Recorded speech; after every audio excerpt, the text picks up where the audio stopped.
Hello,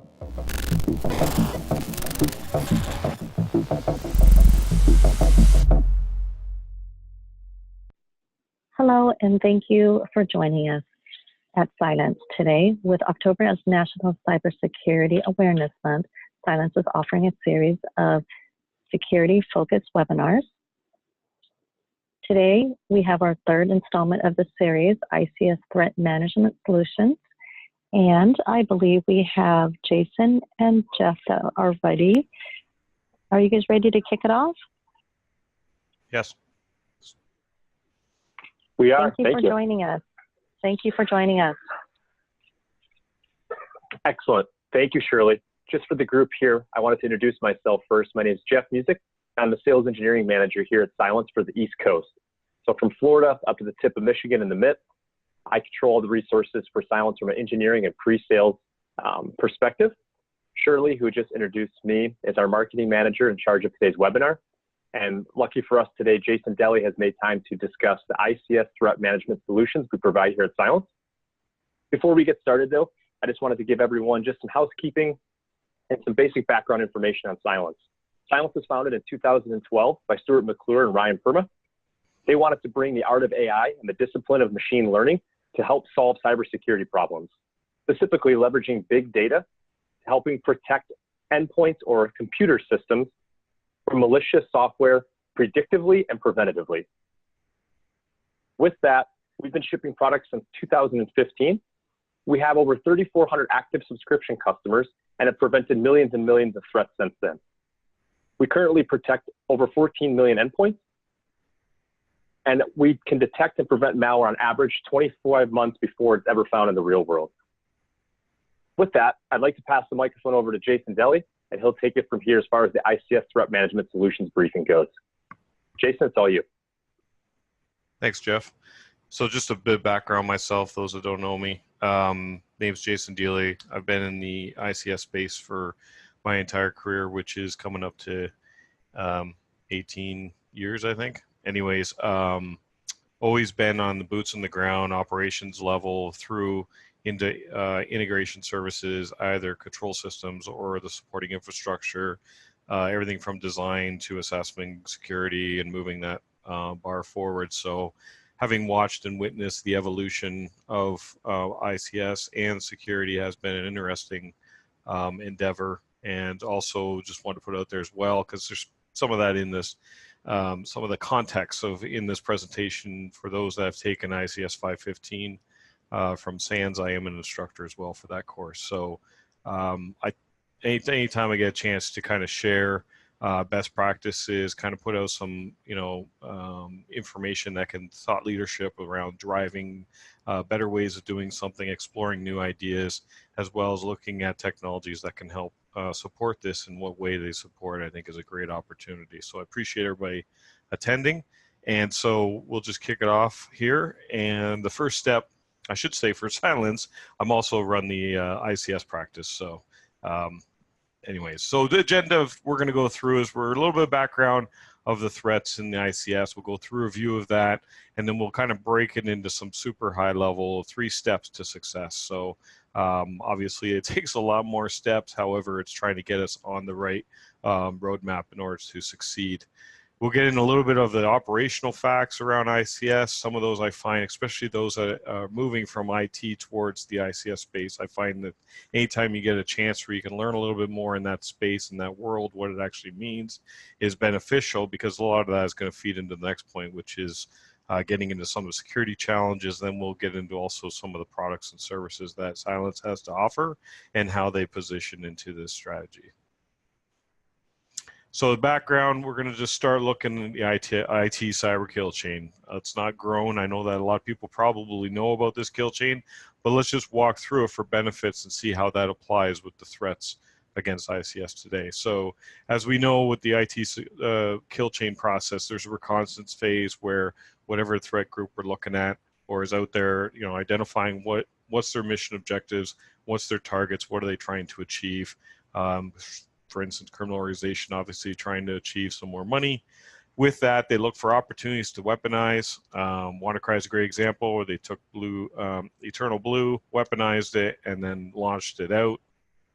And so they delivered their operation, or delivered the payload, but launching their operation to achieve their mission objectives. At some point in time in that operation, there's that first initial exploitation to gain access to the victim. And then through that, usually some type of established beachhead at the victim, and then setting up some kind of command and control in order to sustain persistent access, in which case then the actions that they need to take to achieve the mission. So it's a pretty solid step forward. The length of this can vary, but the reality is, if we look at ransomware type campaign, it's a lot shorter kill chain. There's going to be some reuse of infrastructure and other things are in place versus something that's doing a lot longer or very targeted, trying to pull something much more difficult in place. So let's just table this for a second. We're going to shift over and we're going to look at certain threat actors that are out there that we've had known about in the world. We look at the German steel mill in 2014. There's not a whole lot of information available out of this, other than that the initial compromise came from a phishing campaign. Some lateral movement was established to move them into the ICS, in which case they managed to initiate an uncontrolled shutdown, then inflicting a mass amount of damage.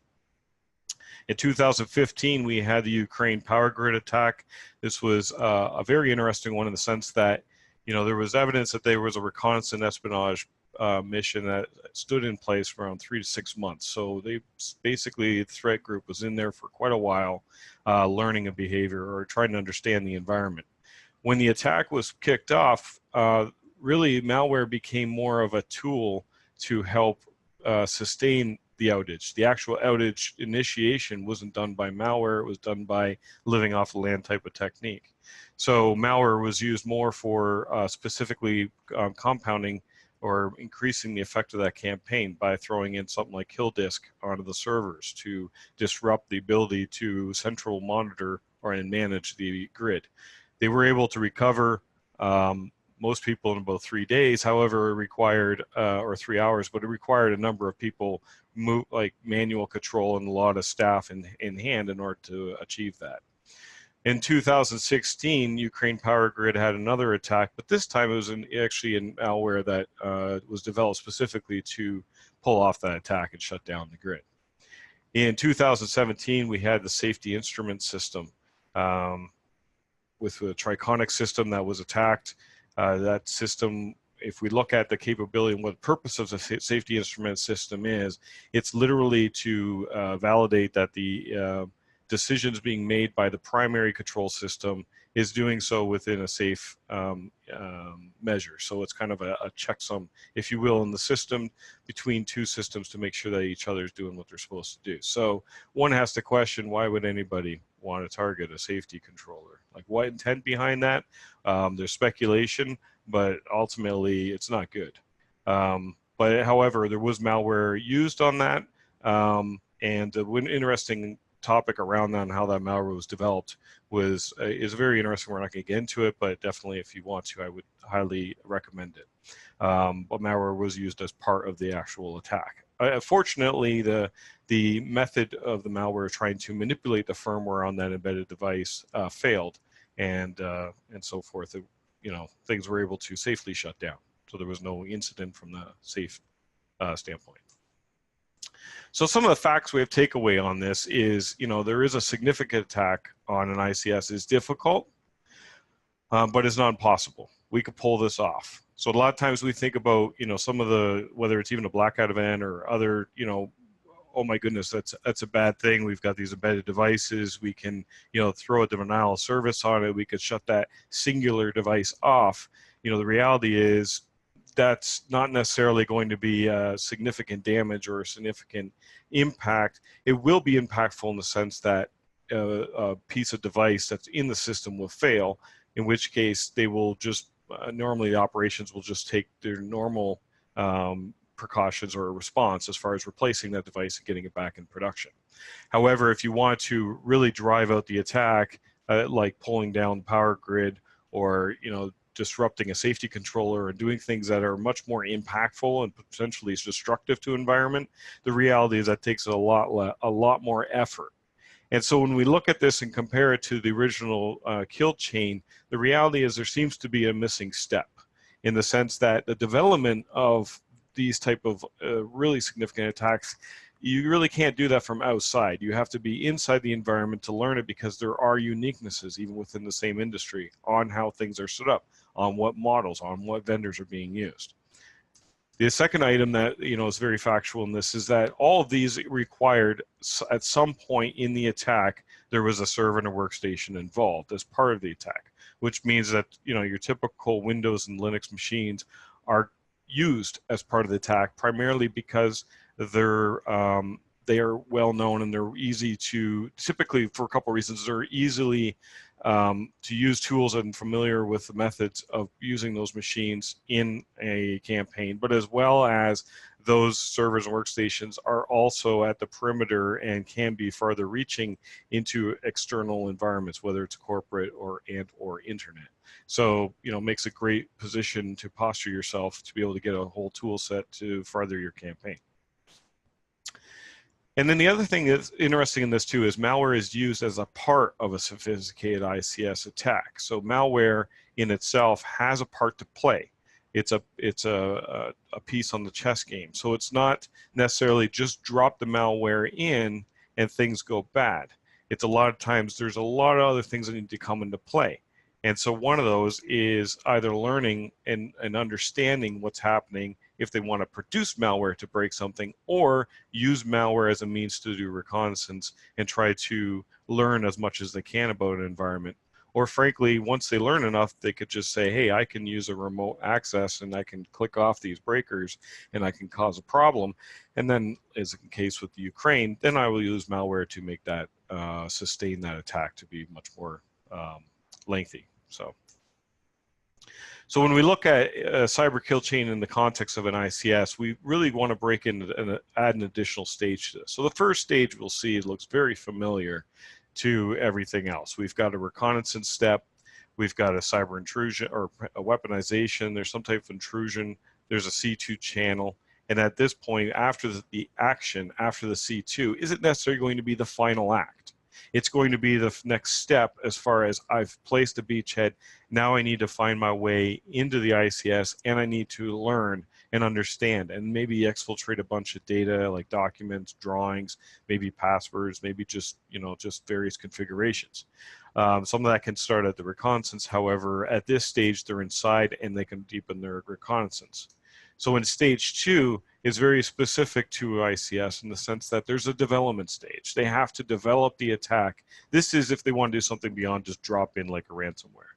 So to develop attack to be effective, they have to be in there for the length of time. At some point after they develop their attack, they need to test it.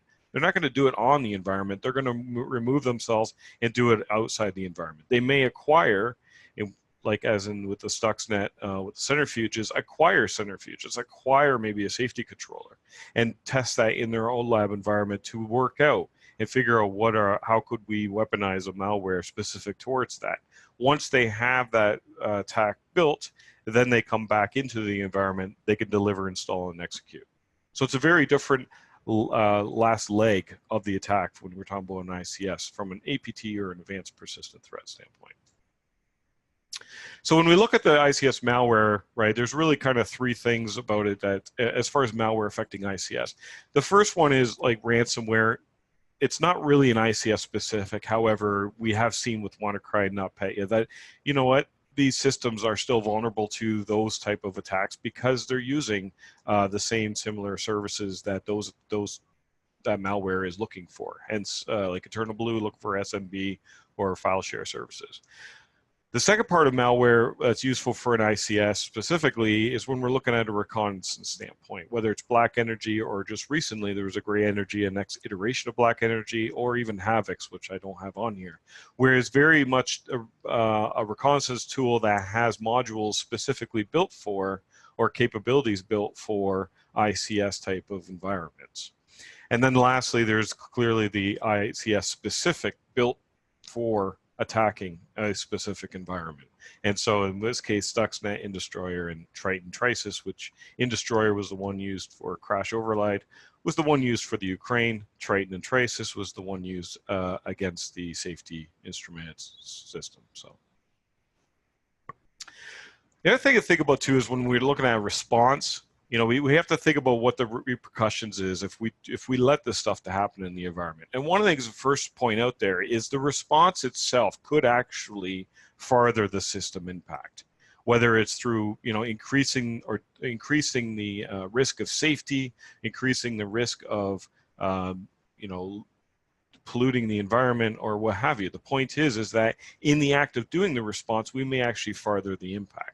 The other thing is, you know, we may extend the time, and we might reduce the trust of not only the leadership team in our own environments, but also the trust of the public and the people around us that expect us to serve a certain service. So, so the response itself is a risk. However, we have to figure out how to deal with it. We're not going to get into that in this deck. However, it's important to know that you do have choices that have to be made through a response. So whether we want to detect and deflect it, so in other words, let production run reliably and safely, or do we need to block and tackle because we can't run the environment safely or reliably? So in which case, we have those choices we have to make. So the point is we want to try to avoid getting in that situation. Well, the other way of looking at response too is how we respond against an untargeted attack versus how we respond against a targeted attack. So responding against a untargeted attack, you know, like ransomware, you could contain it, you could do mass replacement, you could roll a bunch of patches, you can roll back from backups, or you could just pay the ransom. Reality is there's not going to be a single answer for that. There's a lot of environments, especially in control systems, do not have the capability to do patching at a mass. Doing mass replacement may be less effective, especially if the system's still kind of running. To suddenly go and replace everything, you know, you're just making a much more destructive impact in the end. And restoring from backups may not exist, they may not work, and paying the ransom, you know, there's always a gamble with that as well. So the point is that when we're looking at an untargeted attack, we have different choices available. However, if we're looking at, and each one of those are going to vary as far as production loss and cost. If we're looking at a targeted ICS attack, you know, first the struggle is looking at from a detection standpoint. A target ICS attack doesn't want to be detected, so they're going to make as little noise as possible. We then need to learn and understand it before we could take the course of action, because we can't, the course of action can't cause or farther impact our situation. The other step is in the remediation. We have to come up with the right remediation that fits the type of attack that we're dealing with, because ultimately we still have to do some continuous monitoring if we already know that we are compromised at that point. The other thing, component to this as well, is from a dollar standpoint, is not only are you losing production, but there also is potential any time through. Not just because you found it doesn't mean you now can run safely.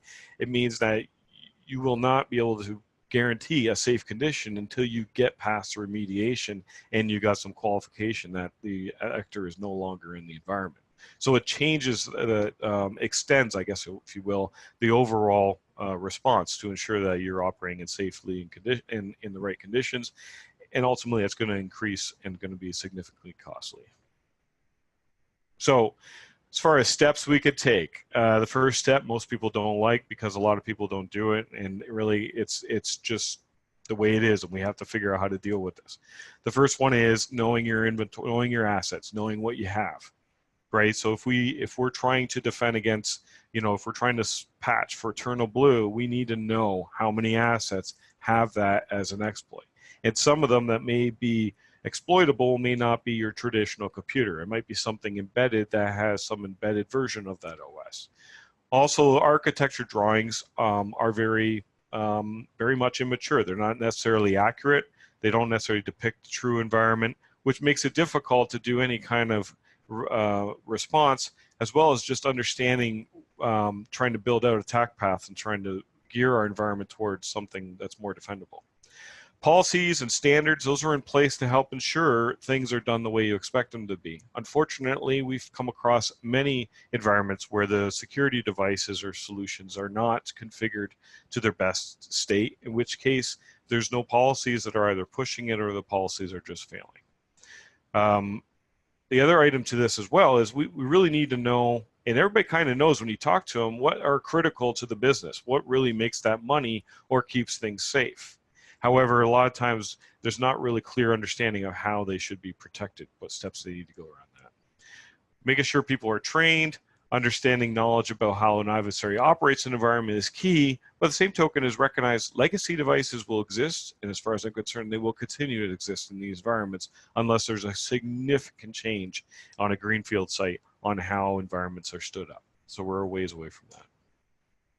So as far as solutions, a lot of times the solutions don't align with the ICS. In many cases, we are dealing with problems where we have too many different technologies trying to fit together to solve a problem, producing a number of alerts, and trying to feed those back into the IT alert system, which really is not adequate to monitor the ICS because it's not looking for the same things the ICS is looking for.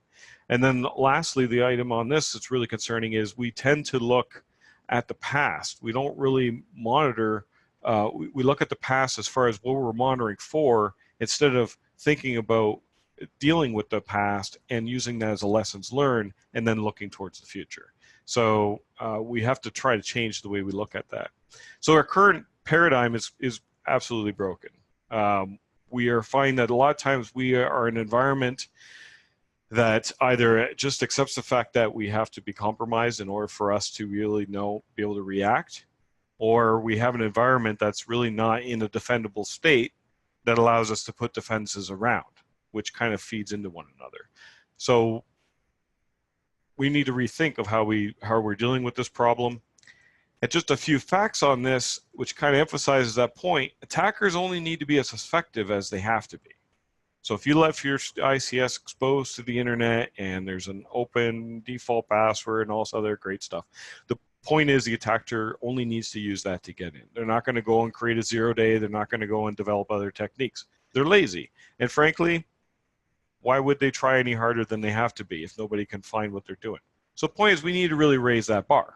We need to move them so that we're not trying to deal with all attackers at a script kiddie level, but rather raise the bar so that we're focusing our energy and efforts on higher, more sophisticated level attacker groups, which there are a lot less of, and which gives us a little more capability to find those and deal with those in our environment instead of trying to deal with the noise. Another fact is the malware in the ICS is also purpose-built. We look at Stuxnet. Stuxnet was really only going to work in Iran. Yeah, it may be found in other places, but it's not really going to do anything else. In Destroyer could be kind of repurposed. However, right now it was just found in Iran, and there's no reason to, or sorry, Iraq, and there's no reason to believe at this point that it will be not modified when you use somewhere else. And lastly, if we look at Triton or Trisis, you know, that malware was specifically developed for a specific model, manufacturer, firmware level, you name it, which meant that, frankly, we don't have a chance to be, we don't have any second chances. If we don't want to be the 0-day because that may be the only instance that malware will show up in our environment. So we have to take care of that right away and not wait for somebody else and then learn from there. It's kind of like the way humans deal with other things in the world, right? If we look at smallpox, we really want to prevent it altogether. We don't want to let it happen. So we have to deal with it that way. We can prevent ourselves from being vulnerable to eternal blue or to other kind of, you know, known ways of doing things, in which case we have to force the adversary to come up with new ways to do things and stop letting them deal with the same things that we already could prevent. So.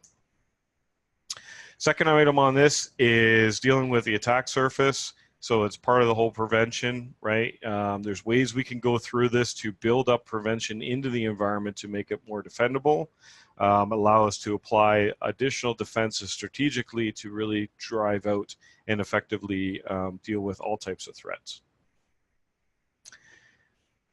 The other thing is we have to use technology and people, especially in the ICS space, because a large part of it is people-based. A large part of it is procedural.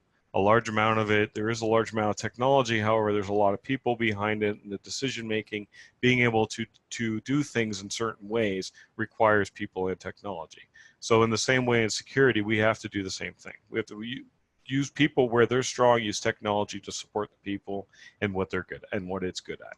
However, we can't go around looking for silver bullets. They don't exist. But we can definitely look at go find the right bullets that we can compound together to make them effective weapons. So how do we make a defendable environment? So first, we'll just go through some of the operational facts. And this is for those that are unfamiliar with the ICS space. I think it's a good opportunity to really understand what that term means. We say industrial control systems. I find it's a nice way to really define a specific body of systems. However, it is way more complex than that.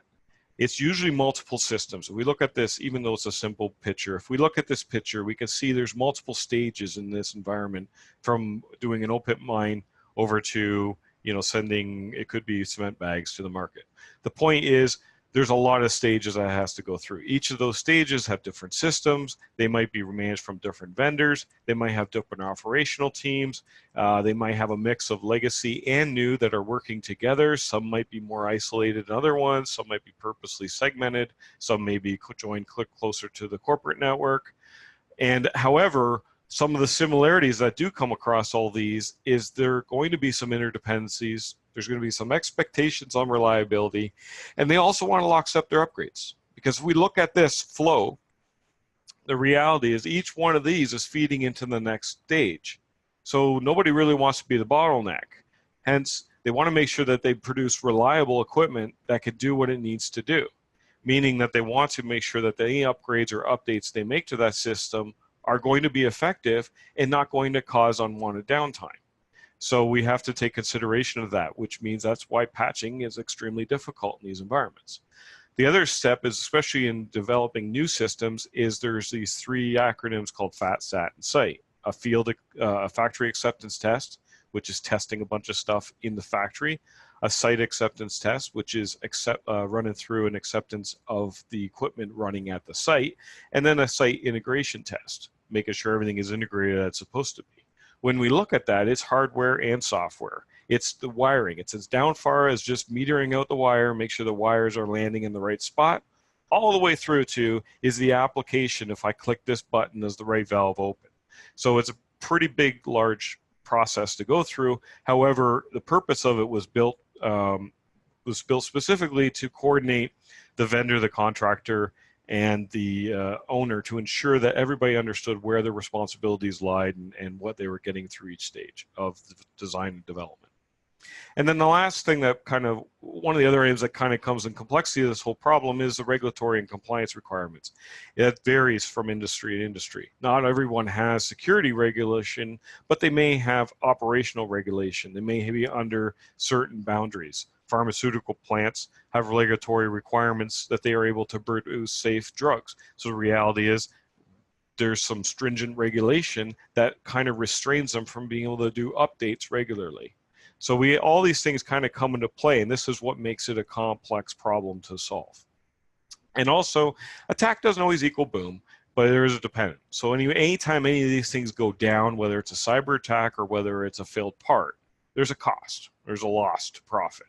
So all those risks should be boiled together, not just looking at one versus the other. The other thing to look at is when we look at these things, there's kind of two buckets. We have embedded devices. We also have Windows, Linux platforms. And the reality is that we can orchestrate these so that our Windows-based systems, where we have more flexibility as an owner to put security around, as well as they're mostly found needed at the perimeter level, gives us a great advantage versus trying to put the embedded devices at the perimeter. So we can structure and architecture these systems so that our most defendable systems are actually at the closer to the perimeter, closer in the front line, if you will. Some people may look at that and think, well, I mean, Windows has problems all the time.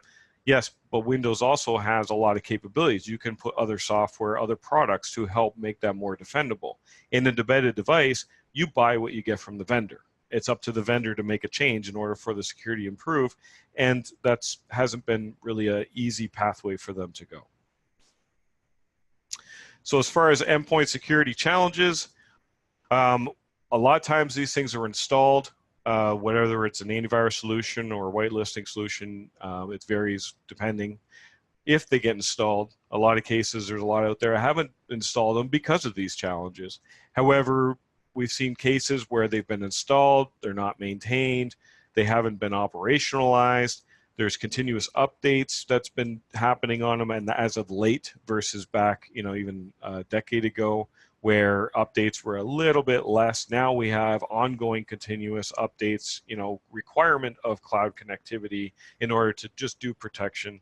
And that adds a level of complexity in the sense that now we have uncontrolled variables. Uncontrolled variables equals unmanaged change control. Unmanaged change control means unknown situation and a high risk against that reliability component that's very important for these systems to make money. The other item is obviously burden on systems. These things do have some resource capabilities, but there are some time sensitivities as far as data flow and so forth, and false positives that can cause a burden. So things that suddenly quarantine something that was unexpected has caused people pain, and so we have to deal with those appropriately. So one way we can look at that is looking at AI as far as the endpoint security and how that can help you. And if we look at, Cylance Protect specifically for that problem, it's a cost-effective way to reduce risk. But one of the things that really stands out in this first piece is its effectiveness and a low false positive rate. But as well as it's the way we implement this into the environment. This environment is able to autonomously make decisions on protection based on what algorithm it's given at the time of install. So it doesn't require continuous changes. So once you install this in the environment, you've gone through some level of acceptance testing. That algorithm does not change unless you make that change, and that change doesn't have to be done within a year. So easily within a window that is manageable, if you even choose to make that change. So it's a complete shift from ongoing updates happening in the middle of the night or unforeseen or uncontrolled by the controls team or the operations team, that suddenly now it changes the way its protection is. So the way this product installs is set up, it's validated against the packages that are on that box. Unless somebody brings a new file in or modifies a file that's there, or other malware gets brought in, will it detect it? So essentially, it already knows what's safe in that box once startup happens. The other thing is, as I mentioned, it has an air gap capability, so you don't need to have that external connectivity in order for it to have its efficacy on protection. So it allows you to operate this in pretty much complete semi or complete disconnected mode on each box, and it maintains that same level of protection. What you lose, obviously, with air gap is you lose some of the information, some of the statistics, some of the easy ways of making administrative modifications to the way that operates. But from a pure prevention protection standpoint, it does not change. It stays as is. It allows the operations team to optimize how they're dealing with the environment as far as security events, because they're not going to have continuous events happening, looking for false positives and so forth, and trying to find things that are going on in the environment, because it's raised that bar. By bringing up the bar quite a bit, it means that low sophisticated malware will definitely be blocked, and then any high sophisticated type of attacks will be more noticeable in the environment.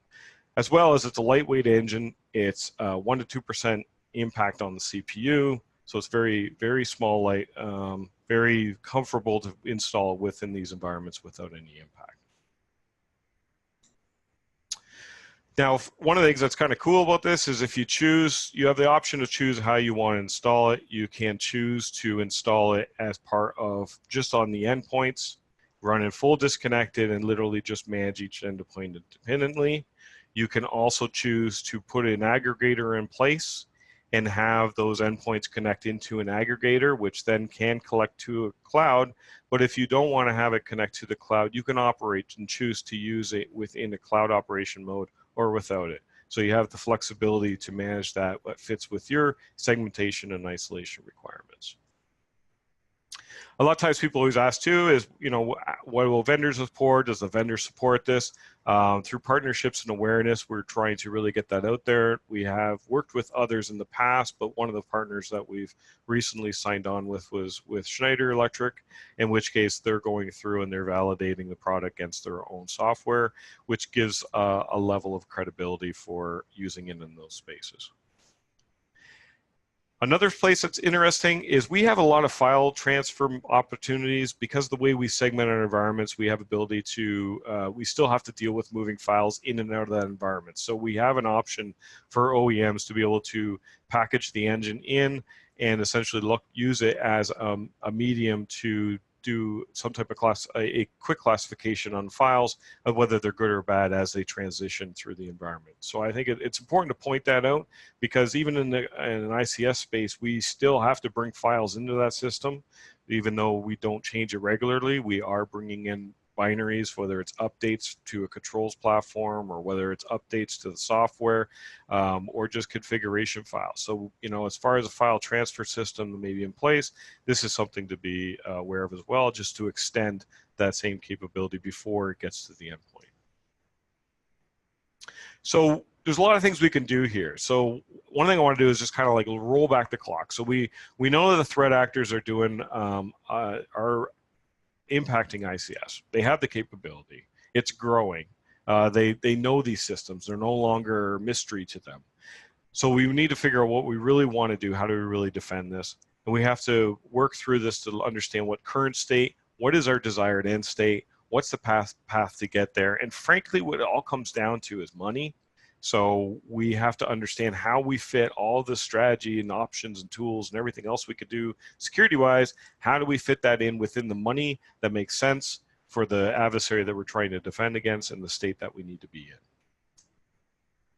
If we don't do that, or I guess if we don't take a structured approach to this, essentially you're going to walk into an environment, and a control system environment is going to look like a circus. There's going to be a lot of things, and there's going to be a lot of stuff, and ultimately you're going to be like, ooh, there's a bunch of shiny objects. That thing's got default password.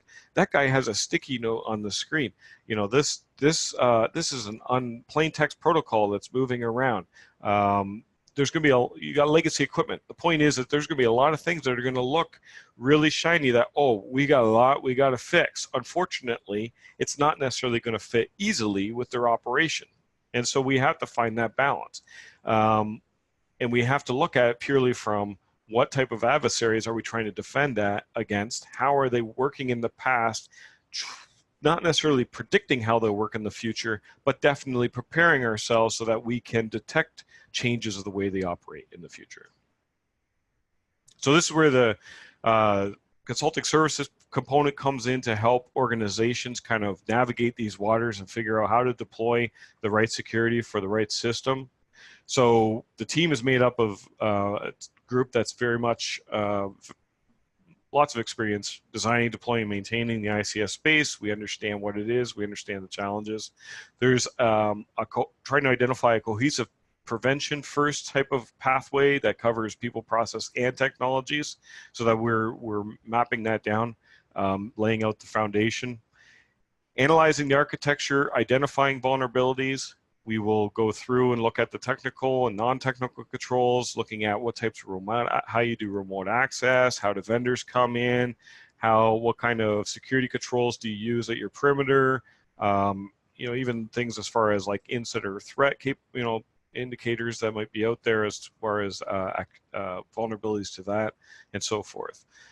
From an endpoint standpoint, it's looking at figuring out the right countermeasures that fit with the endpoint that they have, trying to identify the right mix of vulnerabilities that may have to exist in order to support the operation, aka like a Windows XP machine, in which case we have to look at a supporting countermeasures that may have to go around that, because sometimes these legacy equipment is running legacy software and they don't have the source code, and they don't really want to spend if that machine is producing $1 million a day, it makes it hard to justify taking it offline to upgrade it to the latest. And by the way, when they upgrade it to the latest, then stands the question of, are they going to update it when that one gets expired? So there's this constant battle between, Do we upgrade our legacy, or are we able to put appropriate countermeasures that we could actually be more agile in maintaining and updating? Identifying opportunities to orchestrate technology and people. So we know the two have to work together, which means that our security fences need to be an orchestration of that. We have to choose not all the technology and all the people things that can happen, but rather what are the most effective ones for the problem at hand, and how do we make them work together? A lot of that is driven through threat modeling type of process to help prioritize, looking at past malicious behavior as far as threat actors that are what they've done in the past, how do they typically operate, as well as just looking at some of that baseline foundational stuff as far as, you know, is this exposed to, you know, is Eternal Blue? Where would that be exposed to, if, you know, in the environment? If it has to be there, I don't know why. But point is, we would look at those and try to figure out between script kiddie type of attacks as well as nation state or state actor, then we basically come together and identify what is the right course of action and how to prioritize accordingly. So we're not trying to tighten every single bolt and nut. We're really just trying to make sure that we do the right ones that keeps the system afloat and thwarts off as much as we can. And all that gets boiled into some type of roadmap that supports the requirements of each business unit, which is more difficult than one may seem, because trying to support the business requirements as to why something's there while making it secure can a lot of times have, you know, conflicting discussions. However, there's always a path forward. It's just trying to figure out what is that right way. And it's a bit of give and take. However, it's got to be done within reason. So the team does many different services. One I'm just going to kind of highlight is really around the one I just talked about, which is the assessment road mapping component. So if we look at that one in detail, just kind of walk through what that is. The first step is to really look at it as a multi-prong. We need to understand first and foremost, what are the business impacts of a cyber threat on the ICS? In other words, we need to know what equates to a bad day. Is there a specific system that an APT would go after? Or is there a specific type of, you know, is the environment exposed to a ransomware? What would that look like? Or that type of worming type impact. So we denial service, if you will. So we understand those business impacts and try to get our heads wrapped around it, because ultimately it will help us prioritize what we find. As far as identifying vulnerabilities, we also, the same artifacts, we also look for indicators of compromise within that system. There's no point in trying to find a vulnerability and not take opportunity to look for whether somebody's compromised that vulnerability or not. So we do the both hand in hand. We don't do a full out compromise. We can do that if needed, but in our typical one, we do not. We just kind of look for the main headings, the main items that kind of stand out. However, like I said, we can bundle that in if it's of a significant concern. The other one is figuring out and prioritizing those mitigation strategies. So basically, it's a full circle back. What are your impacts? What vulnerabilities exist that impacts? And what are mitigation strategies are best done first, second, and third to thwart off against those impacts by these type of threats? So that gives us actually rooms to decide and say, hey, yeah, you have a sticky note of the password on the operator station, and everybody uses the same password. The question is, how is that sticky note visible by somebody sitting overseas? May not be that visible. Sometimes somebody may take a selfie of them in their control room. Maybe that's an example. But the point is understanding the true problem behind that as far as the adversary is another way of dealing with that same problem. Because maybe putting in a whole bunch of passwords or having the screens lock out after time, and then there's an urgent event that they have to get into the system and they can't remember their password, it, you know, might be more impactful and cause for concern than just having the same password. I'm not saying there's any right answer, just saying that having this process and this method allows us to navigate those waters to figure out what approach to properly take. We always try to apply things back to some degree into the framework, and this framework is a great way of governance. It gives us some context as to how things are done in these buckets. It also gives us the measurable metrics that we need to feed back to management to kind of showcase where we're going, how we're doing things, and how this stuff works together. And as far as categories, I mean, frankly, we cover as many as we can, all of them, but a lot of times we find some of these actually are more vulnerable and more higher priority than others. So it's navigated based on that as well, instead of just going through knee deep and everything. Assessment process, there's a survey. We send a survey to deal with things. We ask for documentation. We go through interviews. We use a bunch of passive tools that are safe for the environment, as well as extracting a lot of configs and logs. And then we do walkdowns. Benefit of walkdowns, we can go through it and we can find things like this, which, you know, we can laugh and we say, well, that's kind of silly. It's a push button with a VPN service. You know, it's kind of interesting. I don't know whether I would say it's necessary or right, but the same token is I look at this button and I asked, you know, well, how could we make this button any better? Because right now it's a maintain button, meaning if I go through and I push it on, it'll maintain that position. One way we could make that button even a little bit better is, because inherently people will forget, is maybe put a mechanical timer behind it so that after 30 minutes or whatever, it immediately goes to an off state, right? So there's some ways we can use these tools to our advantage, but I have gone through a lot of facilities that actually use physical buttons or physical removal of cables or some kind of physical means literally to disable VPN service. So, you know, it's not a bad solution. It's just kind of funny coming from definitely an IT space where it's like, you know, that's not normal, but you have to decide whether you want it or not. As far as having a secure ICS architecture, you know, there's lots of different things that we go through to deal with that. But one of the things mainly is we want to take something that looks like that, which is really messy, and produce something that looks like this. So the drawing at the top, obviously, you know, the firewall Swiss cheese. So it's really not doing any contribution to the environment. The drawing down below shows different ways of moving data and restricting access so that we're able to really narrow scope things.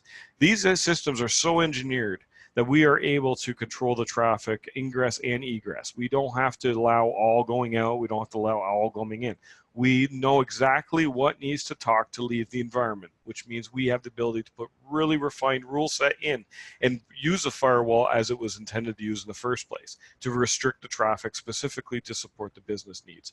And that is an amazing step that we could do in our environments that can do give us a lot more advantage as far as defending these environments. So when we look at that, we look at attack paths and trying to figure out, well, how are all the different ways coming in?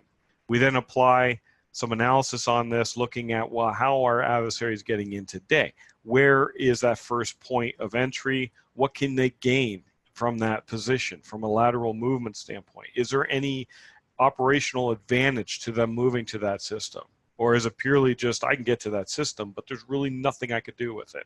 So we take those paths and essentially map it out to something that's a little bit more sensical. It doesn't always have to be this complex. However, the point is to put some structure and understand how these things all come orchestrate together. So the other thing is we don't have to implement every technology. We don't have to implement technologies in the order they were invented. It's okay to pick the right solution that moves the needle of the right thing that we know is a significant gain, at which point then allows us to look at the solutions and tools that are out there simply as tools that we feed together, put proper people and training in behind it, and we can then build the right security to defend the area. We also have to decide whether we're going to use in-house or outsource. Those are things that are important. There's pros and cons to both. I think the one thing is in-house people know their system the best. Outside people kind of have a more understanding of the greater ecosystem of the type of threats that are out there. So in the end, defense is doable. Cybersecurity is not magic. Rome wasn't built in a day, which means very much I've seen these projects sometimes the last 2 years before we get to where it needs to be. However, knowledge is power. And knowing what we know about our system, knowing how we can defend it, knowing what ways our adversaries would likely come into the system and purely kind of force their hand to go a certain direction will help us to defend the environment. That takes us to questions. Excellent. Thank you, Jason. This is Jeff here again. I just wanted to mention to the group on the phone that there's a Q&A section. So if there's a question from the attendees and you want to pop it into that Q&A, Jason and I can take those and respond accordingly.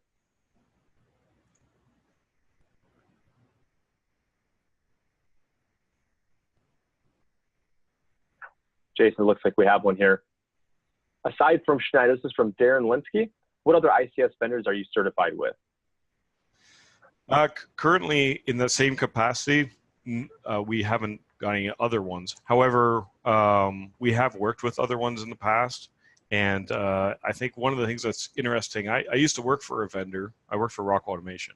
And frankly, I position it this way is, as a vendor, you can't really test everybody's stuff. However, as an end user or an owner, you have the power to force their hand to test something and validate. So for me, I think with all security solutions that are coming out, because they're coming out faster than anybody can ever certify it or validate, the reality is in the same time, I think we need to have an ecosystem that allows openness so that vendors are willing to work with different security firms together to help the owner and the operator choose the security tools that suits them. But right now, today, it's just Schneider. Awesome. Thank you, Jason. Darren, thank you for the question. We have another question, Jason. What does a typical engagement look like? So Cylance engages with a customer or partner for an ICS engagement. I know you kind of walked through some high-level different services we offer and some of the goals and strategies of how we work through those services. But from is it on-site? Can it be done remotely? Is there a normal timeline for the engagement? Can you add any color around there? Yeah, exactly. So the first thing we try to understand is where they are in their life cycle, because everybody eventually has some type of life cycle that they're on. Is it the first time that they're engaging in their control system? It might be the first time they're having a cultural engagement with their operations team. If we're starting there, then we size it appropriately for that, because we know that at that point, it's really trying to get our feet under us or under the client so that they can move this to the next step. If it's somebody that's more advanced, somebody that's more maybe following NERC standards or definitely has done a lot of work, then we size it according to that as well. However, we try to keep it into a reasonable time frame.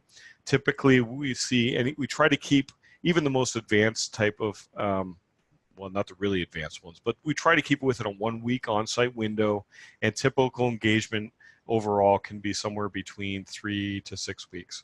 It all depends on the size of the engagement and how many different assets and what their objectives are out of it. Because the idea is we want to, first thing we do when we go on any environment, even during when we're setting this up and talk to them in the pre-sale side, if we're trying to scope this to fit what they need, because we don't want to we don't want to go deliver too much that they have too much work and they're trying to boil the ocean, but also we have to find enough that's trying to find those significant low-hanging fruit that needs to be dealt with first. So. That's awesome. And then another question is, if a partner or a customer engages with you for some ICS services, what are the deliverables given to them after the engagement closes out? Are there deliverables, and what do those look like? Yes. So the main deliverable is a report that highlights tactical and strategic recommendations, as well as which kind of feeds into the all the raw findings feeds into those two buckets, and where the tactical ones are really focused, not focused purely on the criticality by, hey, that's a default password. That might not be the same rating that we apply to it, but it may be a tactical thing that we say there's a standing reason to believe in this environment we could solve that problem pretty quickly. So we'll throw that in tactical. Versus a strategic direction would be something that's we know is going to be a long-term thing.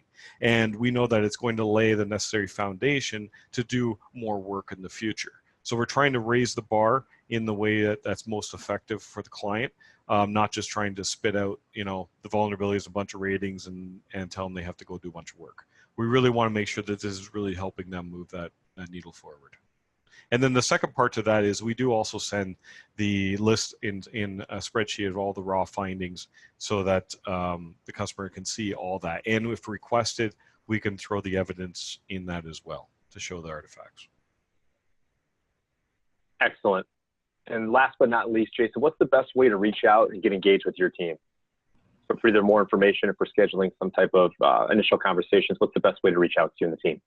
I would say that one, you go to cylance.com, or two, if any of the Cylance partners, or whether it's even any of the Cylance salespeople channel, if you see a guy with the shirt, go ask him, and he'll find a way to get you in touch with us.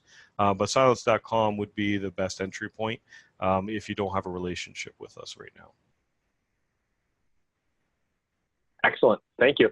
That wraps up our Q&A segment of the webinar. We'll pause here for about 30 more seconds if there's any last minute questions. And while we're doing that, I just want to thank Shirley for conducting the webinar, running all the back-end stuff, and Jason for the awesome content and the Q&A for us, and for all the attendees that took time out of their day today. If there's no more questions, we're going to close up. But if anything comes in the next 30 seconds to a minute, we'll be sure to answer. Thanks, everyone.